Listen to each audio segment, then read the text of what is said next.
Hello guys, good morning, শুভ সকাল। বিভিন সুগুডে সবাইকে স্বাগত।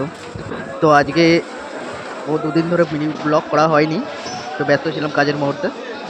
তো আজকে একটা নতুন ব্লগ ডে 12 নিয়ে চলে আসলাম দীঘা মোহনা ফিশ মার্কেটে। দেখুন বন্ধুরা, কত রকমের মাছ।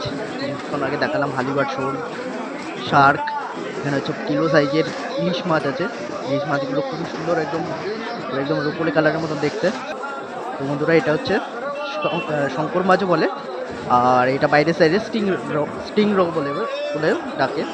তো এটা যদি অন্য কেউ যদি আরও ভালো নাম জানো তাহলে অবশ্যই কমেন্ট করে জানাবে।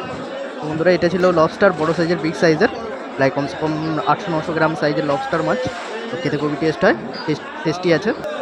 তো বন্ধুরা, এখানে হচ্ছিল ব্ল্যাক পম্পেট মাছের অপশন চলছিল। তো কমসে কম 590 টাকার উপরে অপশন গেছে লাস্ট। তো বন্ধুরা দেখুন আপনাদের, এবং অপরকে দেখার সুযোগ করে দিন। শেয়ার করুন, লাইক করুন, কমেন্ট করুন এবং সাবস্ক্রাইব করতে ভুলবেন না। আর আমার ভিডিও নতুন নতুন ভিডিও দেখার জন্য অবশ্যই সাবস্ক্রাইব করুন, লাইক করুন, কমেন্ট করুন। ভিডিওটা এখানেই এন্ড করুন। ধন্যবাদ।